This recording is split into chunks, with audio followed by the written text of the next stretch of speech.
Oke, tayangnya Jiwit season kedua banyak hal baru yang perlu kita bahas, terutama bagian openingnya ya. Harus diakui dulu opening kedua ini nggak kalah asik sama opening satu kemarin. Kalau opening satu kemarin nama penyanyinya udah nggak asing, yaitu Yosobi yang admin yakin kalian udah familiar banget di telinga kalian ya. Nah, untuk opening 2 ini nama penyanyinya jujur buat admin sendiri nggak pernah dengar. Nggak tahu ya kalau kalian. Nah, untuk opening 2 ini diisi oleh penyanyi bernama panggung Yama yang menurut hasil pencarian admin, dia ini memang punya ciri khas rambut biru dengan topeng putih gitu ya di mukanya. Penyanyi-penyanyi anonimus gitu. Lagu yang dibawain untuk opening ini berjudul Slash. Nah, untuk lagu opening kedua ini jauh lebih emosional ya dibandingin opening 1 Blessing Yosobi kemarin. Dan terus tempo lagunya ini kerasa lebih cepet gitu. Dan apakah ini pertanda juga kalau tekanan cerita yang bakal dibawa di season 2 ini bakal lebih berat mungkin? Kita lihat aja. Oh ya, pertama kali dengar lagu Slash dari penyanyi Yama ini, admin sempat ngira kalau yang nyanyi ini Aimer. Yang kalau kalian tahu sempat ngisi soundtracknya untuk Gundam Unicorn. Soalnya suaranya Aimer itu 11-12 sama Yama, pertama kali admin denger khas suara berat-berat cewek gitu.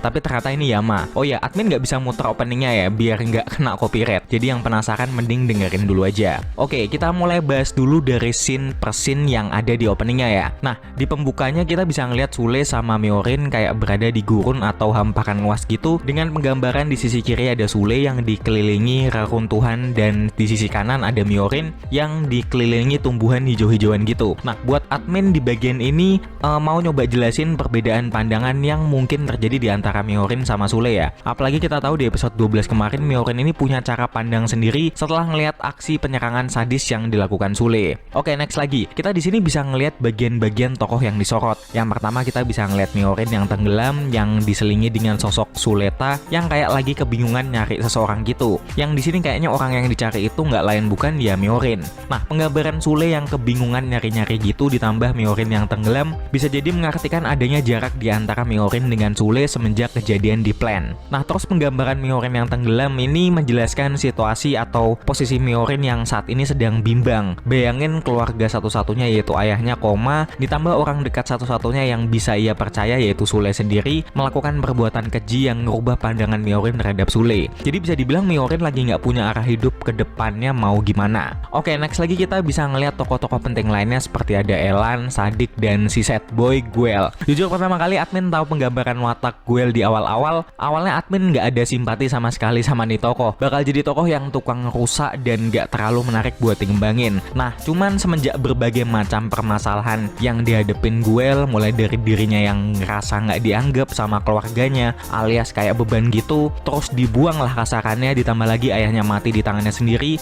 admin jadi simpati sama tokoh Guel ini. Malah buat admin jadi tokoh yang perkembangan karakternya itu betul-betul diperhatikan banget. Favorit lah bisa dibilang. Nah, di opening ini kita bisa ngeliat sosok Guel yang gelandangan nggak tahu arah, seperti halnya penggambaran Myorin yang tenggelam tadi ya. Raut muka dari Guel ini juga beda sama Guel yang biasanya kita kenal. Di sini dia kelihatan lesu dan nggak bersemangat. Admin penasaran bakal gimana tokoh Guel ini di season 2 ini ya. Mengingat di episode pembuka kemarin belum ada tanda-tanda kemunculan Guel ya. Admin mikirnya dengan hilangnya Guel ditambah matinya ayahnya, kan posisi perusahaan Jetark bisa dibilang kan terancam ya. Ya bisa jadi aja nanti baliknya Guel bisa bikin bahwa nama perusahaan Jetark kembali bersinar dengan perubahan sikap Guel yang jauh lebih dewasa. Pikiran jeleknya admin kalau ngelihat tokoh Guel ini kayaknya ya ada bau-bau nggak sedap kalau Guel ini bakal dimatiin juga. Tapi ini pikiran admin aja ya. Tapi kalau beneran seriusan Guel bakal jadi karakter yang populernya bisa ngalahin tokoh-tokoh lain bahkan Sule sendiri ya. Pokoknya salut untuk Guel. Oke, next lagi dari bagian transisi masing-masing tokoh-tokoh yang berpengaruh. Nextnya masuk ke tokoh-tokoh sampingan yang diawali dengan orang-orang dari asrama bumi. Yang mana di sini kita nggak ngelihat sosok Sule ya di sana. Nah, lalu kemudian transisi lagi berganti ke tokoh antagonis utama kita sejauh ini di season 2 ya, yaitu Sophie sama Norea yang lagi jalan di rel kereta gitu. Dengan muka Sophie yang seperti biasa nunjukin ketawa ngeselinnya dan Norea dengan muka datarnya. Nah, kemudian ditunjukin lagi tokoh-tokoh lain dari beberapa asrama lainnya, barulah emosional lagunya naik masuk ke ref yang kemudian kita ditunjukin sosok Myorin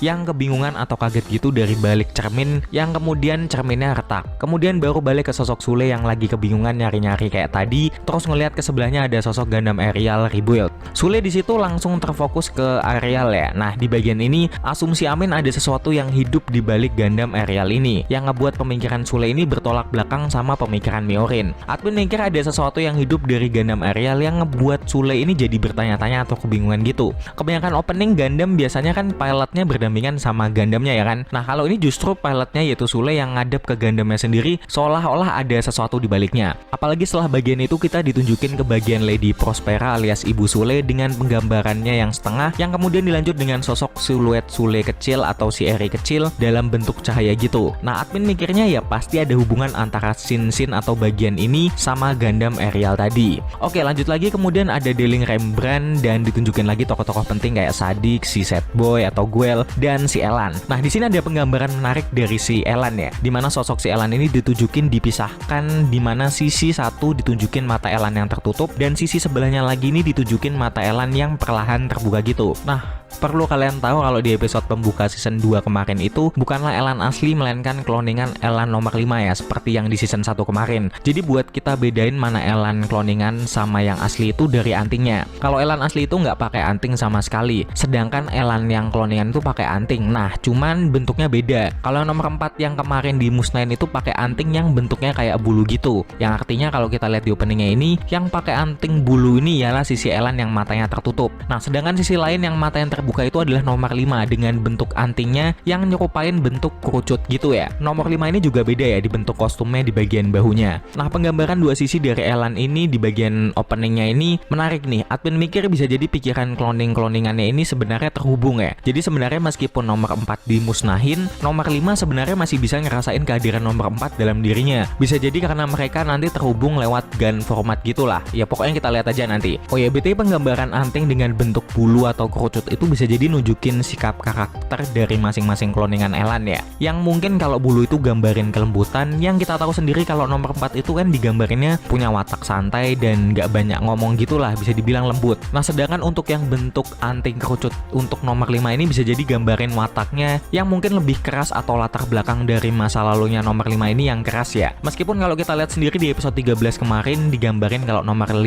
ini lebih aktif dan lebih ceria gitu. Nah lanjut lagi bagian berikutnya kita ditunjukin mobil suit dari para tokoh. Di sini kita bisa ngeliat Gundam Ur dan Gundam Thorn sedang aktifin tingkat permet lanjutan yang bisa jadi dengan kemampuan Thorn ataupun Ur sendiri, Gundam Aerial Rebuild ini masih sulit buat dikalahin ya. Nah dari beberapa mobil suit tokoh, admin fokus sama mobil suit milik Guel yaitu Daryl Balde. Bukan hanya karakternya yang digambarin epic, mobil suitnya bisa dibilang epic juga ya. Semoga Daryl Balde ini balik lagi dipiloti Guel ya, mengingat penampilannya yang sebentar banget di season 1 kemarin, jadi sayang aja. Nah dari mobil suit kita ditunjukin sosok Elnora Samaya beserta Eri kecil, namun di sini kita juga difokusin kepada Tomat ya. Entah apa maksudnya Tomat ini di antara hubungan Eri kecil dengan Tomat itu sendiri. Namun scene kemudian berganti ke Tomat yang dipegang oleh Myorin.